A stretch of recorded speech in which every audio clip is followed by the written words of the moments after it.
Hey guys, and welcome to Pheas Airsoft, where today I'm going to be doing an unboxing and review on this Scalar Airsoft SERAPH HPA engine.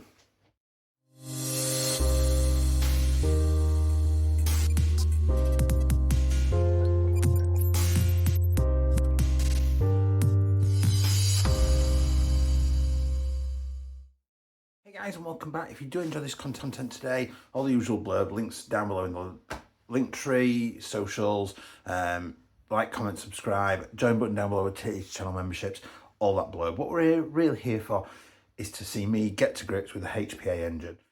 Okay, so big shout out then to Airsoft for bringing this to my attention then. So this is going to be the first HPA engine that I've ever done. So this one is the Scalar Airsoft SERAPH engine, which is made by a guy in France, Remy, who's come up with this engine. Basically, it's a much more affordable way to get into HPA. So at the moment, it's designed for version 2 or version 3 gearboxes, and you select the option that you want and wiring lengths and things like that. All the links are down below to all of these. To the product and everything, and then basically from there you basically can install it in any version 2 or version 3 compatible system, but it's also designed in a way that with following the installation guide, it will go in many other types of gearboxes like version 6 P91, P91s and all that kind of thing. So it's really opening up the possibilities here. So the box itself then, this came posted to me. I've removed obviously my personal details from the boxing, and I've obviously been and had a poke inside. So simple box, which is all good, well packaged, which was nice. We've got a little thank you sort of note from Remy himself. I apologise if I'm saying that wrong as well. With links to the YouTube channel, the website, the social medias and things like that, the Discord and stuff, which is a really nice community. We get yourselves in there a little patch. We've got the tappet plate that we need to use, some springs and spacers that are all sort of part of the installation kit, a spring specifically for the tappet plate as well, which it's worth installing it with. Get that out of the way. We get a Torx 6 by 75mm screwdriver for if we need to adjust or mess with any of the screws. We've got the fire control unit, which is the board here, which is fully programmable, which is a really nice feature. We've got the data cable to link this FCU to the trigger board, which is also in there. Now this trigger board is specifically for the version 3 gearbox. Again, all these parts you can buy separately on there. So there is our trigger board. Put that back in there, like that. And then we've got the engine itself. Now, I can't believe how unbelievably tiny this little teeny tiny thing actually is, and that can replace so many inner workings in a gearbox. It's unbelievable how tiny it is. So we've got, I believe it's an aluminium sort of cylinder. You've got the inner workings in there. There is full diagrams in the manual. Again, I will link to the website. That's got a link to their manual and everything. It is well worth going. You've got two sort of like data connections there to feed onto the board. And then you've got a line coming out. Now the line comes with no connector, so you can connect your connector of choice onto this system. So you're probably looking at it and going, well, where's the front of it? So here's the beauty. So in addition to this system, what you need is your version 2 or 3 gearbox. I've specifically got a set for a version 3 gearbox. You're going to need your connector of choice for the end of the hose there, the line. So I've gone for the US style, I believe it's Foster connector, because that's pretty much what everybody uses, basically in the UK. Get rid of that box out there. You're going to need a teeny tiny little HPA LiPo. So this is a ASG 250 milliamp. This should give me thousands of shots, powering the FCU and everything inside the AK. I'm going to put it in the double bell one from recently, the AK Ames sort of thing, the Dong AK, let's say. So you need one of those. You also need obviously your gearbox. You're going to need your cylinder head and your nozzle, and then obviously the remainder of the AEG. Now obviously with it being HPA, you are going to need a line. So I've got my line, I've got a HPA line, I've got a tank which I've had filled today, or at least partly filled today. And then I've got a regulator as well, which I just need to put the connector onto, which I'll do separately. The product, I'm not gonna lie, this is my first foray into a proper engine. I am absolutely bricking it, and I have semi-avoided and tried to suddenly found time to do all the decorating I've tried to avoid before and all the cleaning that needs to be done, because this is alien to me, and it's a bit like, whoa, it's witchcraft and wizardry. I've been reassured that it's really, really simple install, and I've watched the installation video about 300 times, which I'll link to, as well as doing my own as well. So I'm really excited for this. So what I'm going to do is I'm going to cut to the installation video and show you how to fit it into your gearbox. Then I'll do some footage back in this video of once it's assembled and doing some initial shots and things like that, and obviously where the pressure is sitting and what kind of FPS it's linking to. Hopefully, fingers crossed, I'm going to play next weekend. Not that means anything to you. So basically, I'm hoping to have some footage of it in-game being used. If not, I will get some footage of me just plinking with it on site when I take it, following this sort of being filmed. And then I'll be back to sort of give you my thoughts on the finished product. What I will say is HPA, my first foray was the AAP with the AirTac mag adapter and everything. And I really didn't want to like it, but loved it a lot. So this for me has been a better entry point, price-wise, to try an engine and things. So I'm going to cut now. I'll be back in a second. That installation video will be linked down below. I will see you in a second. About 70-ish PSI. No hop, 0.2s. Off safe fares.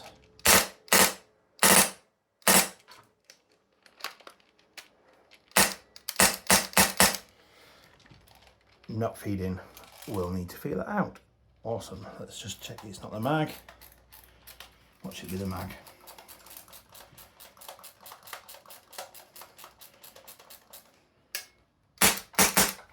Nope. So as a sort of first part to my review from the unboxing there, the installation was surprisingly easy. The customer support is exceptionally good. Remy has been amazing on the Discord. A lot of what he has told me I should have just read in the user manual, but I'm a man and I tend to not read the user manuals. Shame on me. So the installation was particularly easy. It's something to think about, particularly if you have got, like this is a double bell. A lot of the parts were sort of not quite standard, and I'd got a MOSFET in here before, so I needed to bring the cut-off lever back in. The cylinder head was quite thick, so I had to replace the cylinder head with a more standard type one that wasn't quite as thick, rubber pad on the inside of it and things like that. And then the nozzle was incredibly long. It's the long type and it should be the short type, really. So I had to, with Remy's guidance, had to effectively shim the piston that's part of the engine to make sure that it had the movement level needed to feed a BB and get that up into there. So I was really happy with that. So the installation was easy. It's more the inconsistencies of the build of the double bell versus, you know, let's say a SEMA AK or something like that, you know, TM standards, I suppose, were a little bit off. And the fact that I got a MOSFET in there beforehand as well also caused some issues. The other thing to be aware of, not a negative, it's just as you would expect, there is a running in period where the engine will be a little bit inconsistent. It'll take a little while for it to sort of bed in and get settled. But after that, it will run much nicer and it will settle and you'll get your consistent FPS. It's effectively, well, it's cycling the grease round. And Remy does do a little bit of that for you before he dispatches it out to you. But obviously it will need some running in period. So after much troubleshooting, we're back, and we've now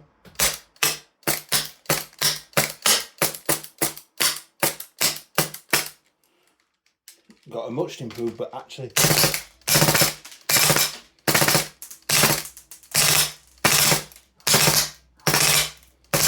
there is like a bedding in period, and at the minute that's what the engine's going through.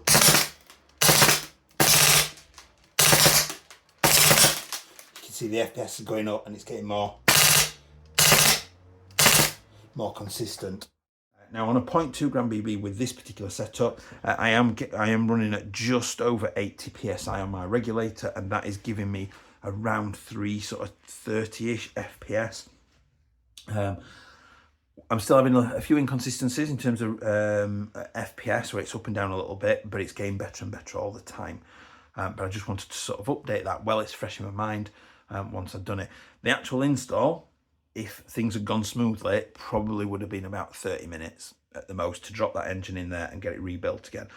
I ended up spending, I think I've spent about 4 and a bit hours tinkering. Shimming the piston was the last bit. Changing the fire selector modes was also the other one that by default it was, no matter what firing mode I chose with the selector, it was auto.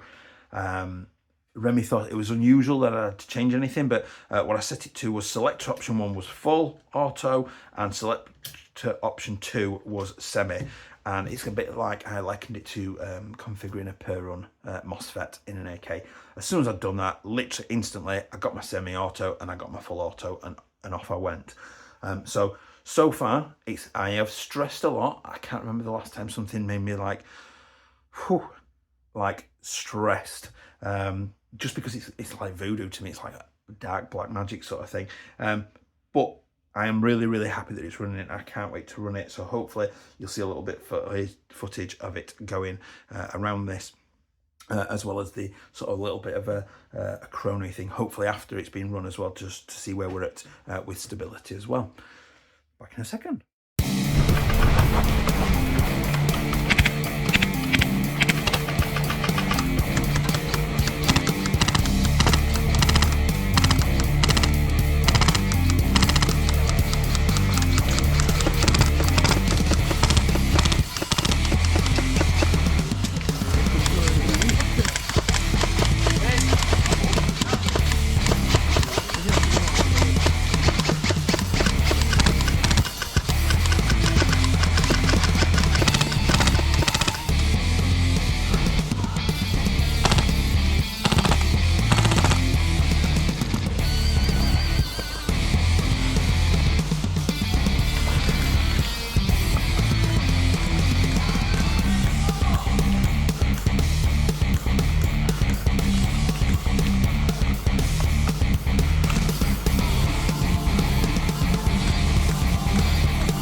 Okay, so we're at the conclusion then.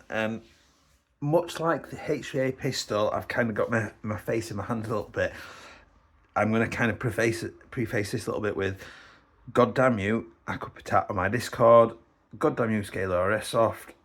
I enjoyed it far more than I should have done. I've got a couple of caveats. They are not with the system or the engine. They are entirely with more or less this AK, which I'll discuss in a minute. So obviously you've seen a little bit of footage. The bedding in period, I was expecting like the first 20 minutes of the first game to have the inconsistencies, the up and down FPS and what have you. But I literally just powered it up, plugged in the tank, and off it went. It was literally just boom, off it went. Now, you've probably noticed I have absolutely butchered that pistol grip. I am deeply, deeply ashamed of that absolute god-awfulness. That's on me. That's really bad. But the engine clearly had been bedded in sufficiently. By the time I got to I'd done a bit of plinking and things like that. I ran it probably half a day, and then they were having issues with the compressor on site to refill the tank, and I was pretty much draining the tank every game. That said, they were only filling it up to probably not even half. You know, it was getting quite a low fill basically. So I was really hammering, you know, I was running high caps. It's a very speed softy sort of environment, which you know, I've enjoyed it. I enjoy playing at that site, and I get a lot of fun out of it. So there's a lot of firing going off, so high caps are unfortunately essential. So I was absolutely hammering away with the high caps, draining the tank down. I got to lunchtime, I was like, I'm going to switch it up because they're having issues with the compressors. But I absolutely loved it. It was just brilliant. It fired lovely. The only caveats I got was that the barrel and the hop rubber and the hop unit in this are just not the best. They're not amazing. I was getting a little bit of inconsistency in terms of range drop off and things like that. So to that end, this engine is going to come out of this, and it's going to go into this instead. Something a little bit more modern, a little bit, you know, just I suppose, a little bit cooler, and the engine's going to go in that, you know, significantly better hop unit and everything. I've also bought, oops, that's the mag dropping out. I've also bought the air seal nozzle, a correct AK short air seal nozzle for that one as well. This one's obviously a far too long nozzle, so this is going to be restored back to AEG and moved on, and that's going to be the new HPA platform. But in terms of what Scalar's built with this SERAPH engine, it is just phenomenal. Again, I was desperately trying to find things to not like about it. I just didn't want to like it. I really tried my best. I'm like, no, and I just couldn't do it. I just couldn't get to the point where I was like, I dislike it. It was so good. It's so quiet, unbelievably quiet. That really impressed me no end at how quiet it was. So honestly, I completely overstressed the installation process. It was not that stressful. It was just the first time I'd done it. I didn't want to mess it up. I don't want to look like an amateur. I probably looked extensively like an amateur, during the installation video, which is linked down below. The things are doddle. To install and build, I'd overcomplicated it. Again, if you start with something quality, so like the SEMA gearbox, as opposed to the double bell, which is obviously supposed to be generically on spec, but seems to be quite off spec and things. They've done things with it, which for an AEG is great, like the cylinder head having that really thick pad on the back. The cut-off lever was a little bit dodgy and things like that. I'm not expecting any of that issues with the SEMA. The nozzle too long as well. You know, all of that should go away with that sort of thing, and I should get a little bit more stable barrel range accuracy out of that. But it's been phenomenal, and I am genuinely impressed. Considering it's probably one of the cheapest engines out there as well, if not the cheapest engine out there as well. And the controller, the modularity of it, and things like that, absolutely phenomenal. And I have been massively impressed. So I hope you've enjoyed that. I am slightly disgusted to say that I am sort of now at least partially, I won't go fully HPA. The carrying of the tank for me at times is just a chore, when I can just chuck a battery in it and off I go. But I'm gonna keep an HPA setup at least, probably that. Once this is built and set up, this is probably going to stay as my HPA setup for the foreseeable future, because it was so much fun and I enjoyed it immensely. So hope you enjoyed that. Please do check out the links below that take you to the Scalar website and everything. Well worth going checking out what they're doing. I know they've got lots of other stuff coming up as well. Pretty much the fact that this is one guy doing this on his own as well, or more or less one guy on his own, is absolutely phenomenal. I cannot fault them in any way, shape or form. So I hope you've enjoyed that. Please remember to like, comment and subscribe, and I will see you next time.